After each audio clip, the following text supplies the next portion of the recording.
And you may notice again, you can't think about that. Because every thought takes you out of it.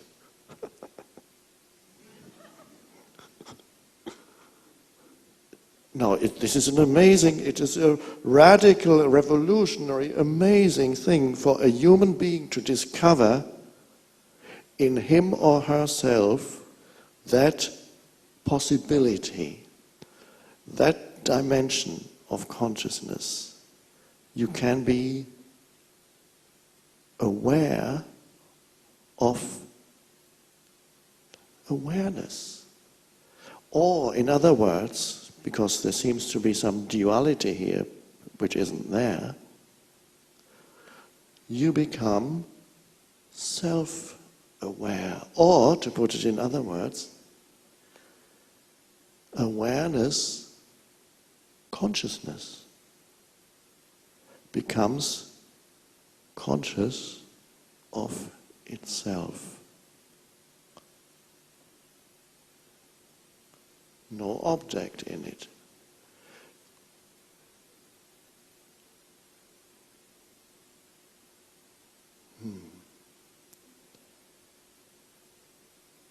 And then the mind comes in and says, yeah, but I can't hold it for very long. It doesn't matter. The length of time is irrelevant. A second, 2 seconds. And so, usually, I touch upon this mainly in retreats when we go deeper. Not so often in talks. But the fact that this is being mentioned now must mean that many of you, or most of you, are ready to hear this, are ready for this. Because whatever words come out are being drawn out by the collective field in the room.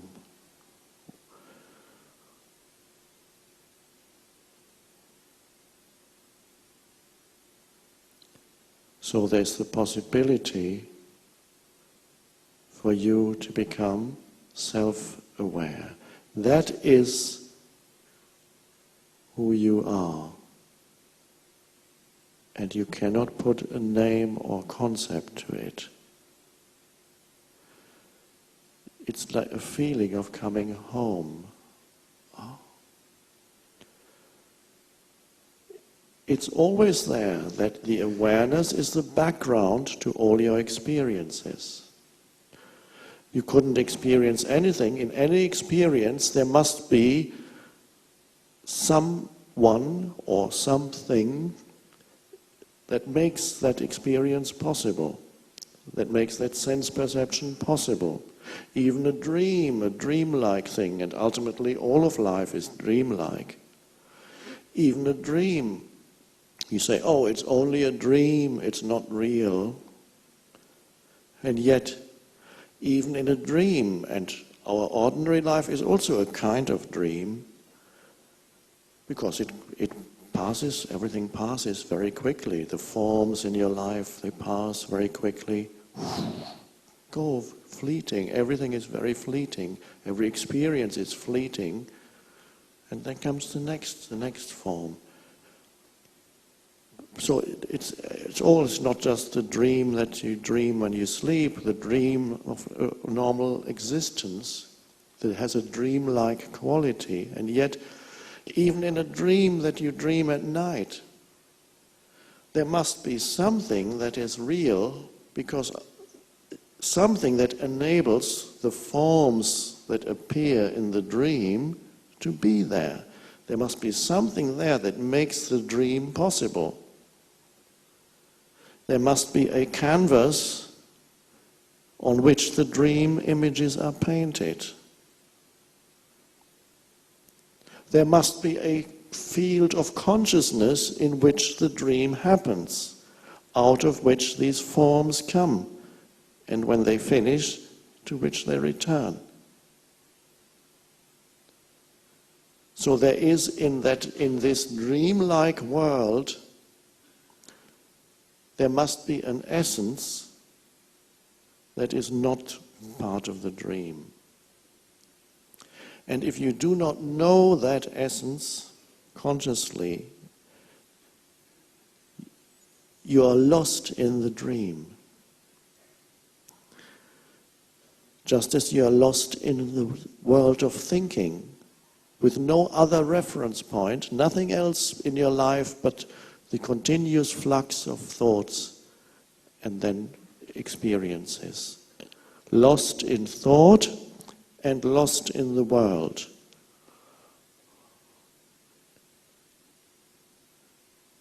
Homeless.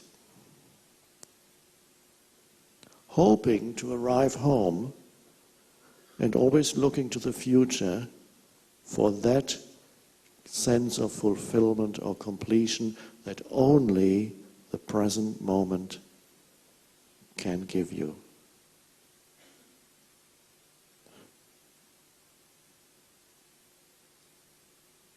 Noticing the gaps, the silence between the words, not significant from the point of view of the mind.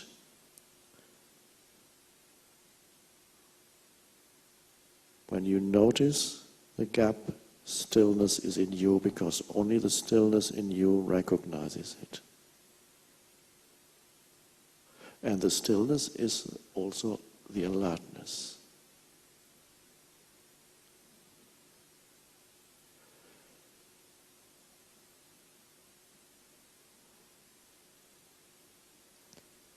Can you bring that into everyday life?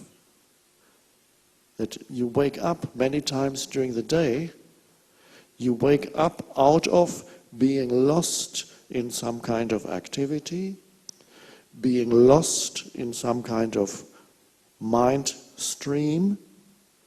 Can you, many times during the day, wake up out of being lost in the concerns of things that demand your attention? This is so important, deal with this immediately, and this, and this. Yes, yes it is. And thoughts, every thought pretending, think me, I matter, I'm so important. Me, think. And so people become prematurely old because life becomes heavy, and many people you can see the heaviness they carry and the tightness of living in having that kind of sense of self.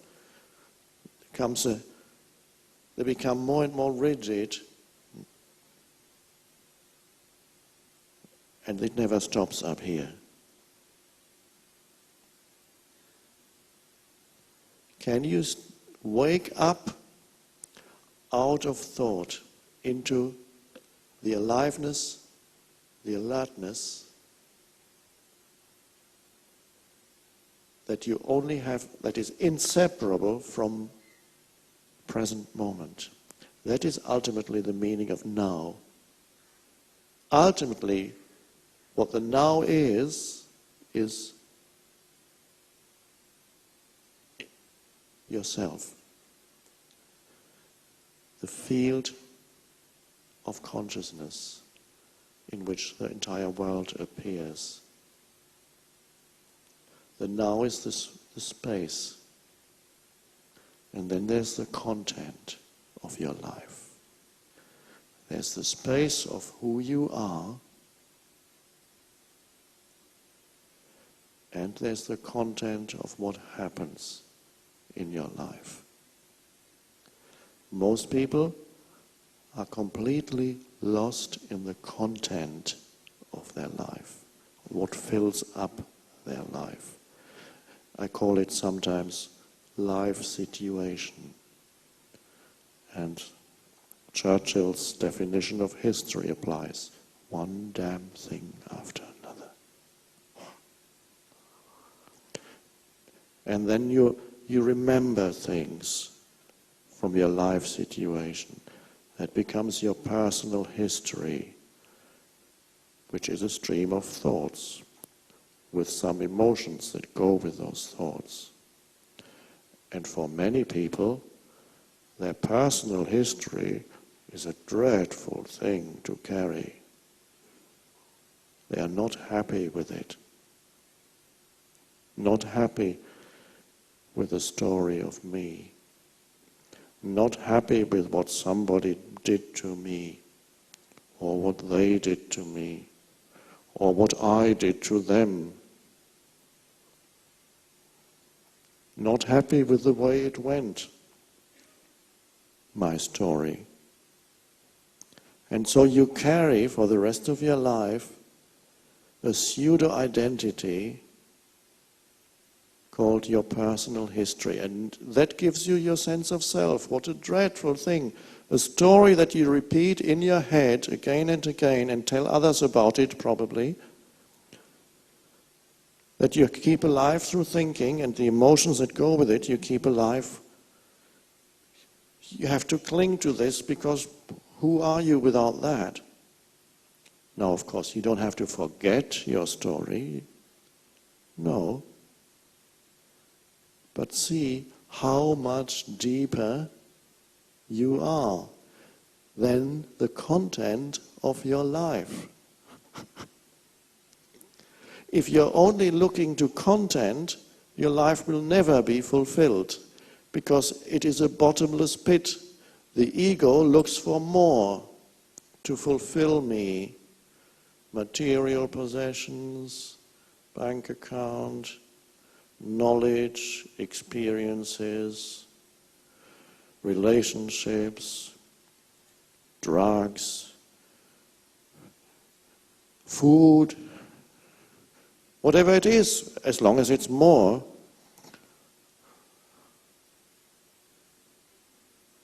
It's looking to add more content, hoping at some point to be fulfilled, to be yourself. Which point never arrives, because your life is content-based. And content cannot satisfy anybody except very briefly, and then you need more. You can realize that now because you probably have all experienced already getting what you want, and then that wasn't enough. Or what made you happy, the next day, the very same thing made you unhappy. Good example of that is your last marriage.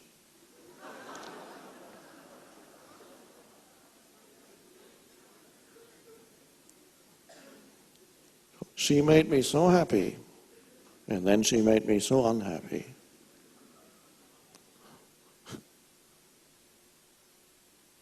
So looking to content, which is to the world, what can the world offer to make me happy? There's always something that comes in that seems to spoil my enjoyment of this. I came here, I paid $2,000 to come to this paradise island, and what are these cockroaches doing here? The mosquitoes. It's too hot. It's boring. Every day the sun shines.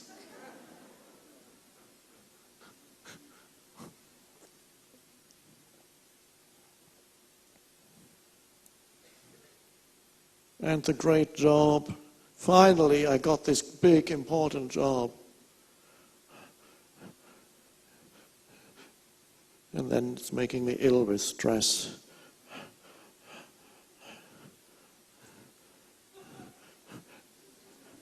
And suddenly they call me in and say, "We don't need you anymore," says the big corporation head, the head of the corporation. "You can go where your services are no longer required. Thanks, it was nice knowing you."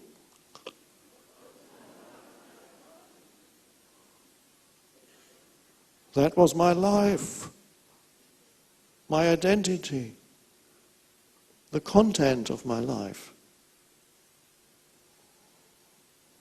In Japan it used to be, not anymore I believe, people identified so strongly with their company, when they lost their job, they would commit suicide. I'm nobody.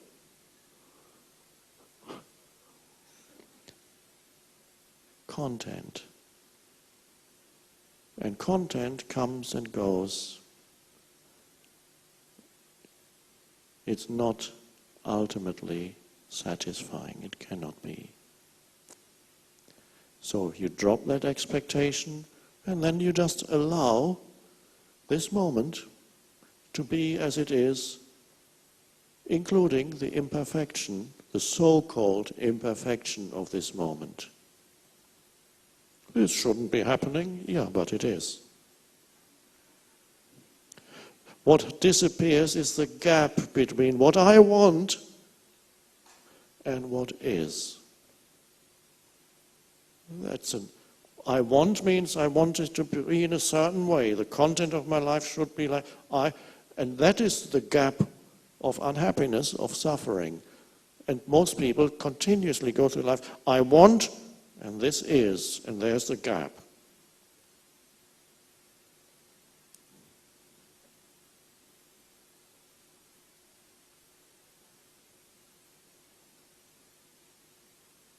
So, most people want to get what they want.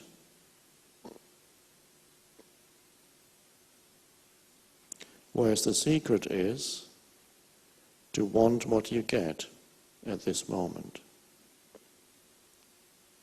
Whatever this moment presents you with, always has already something inevitable, unavoidable to it, and that's called is. Any situation, this moment, is always as it is. You can, if you argue with it, you're mad. It already is. But if you accept the isness, what the Buddha, I believe, called suchness, nice word, it's such as it is, always. Instead of creating these expectations of what this should do or should not be happening or isn't right, you cooperate with the form that this moment takes. You drop your expectation that it should be different. You bring a yes to it, the isness, because you realize it's pointless to argue it if it already is. Then a greater intelligence is available to you that is not available to you when you reject, deny, or don't want what is. That cuts you off. It is a denial, it is a contraction of your entire being. The yes opens you to life, which is now a deeper intelligence. And yes, of course, very often, this moment may demand that I do something. Action may be required.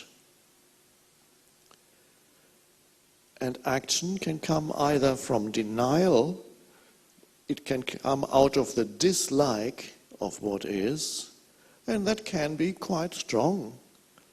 We have an entire civilization built upon dislike of the present moment,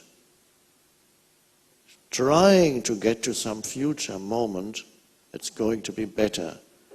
And this is the reason why progress, so-called progress, is destroying the planet. But it's progress. We are finally, it's going to be better and better.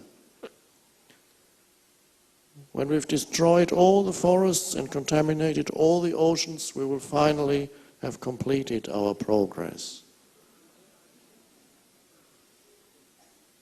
That's where we are going.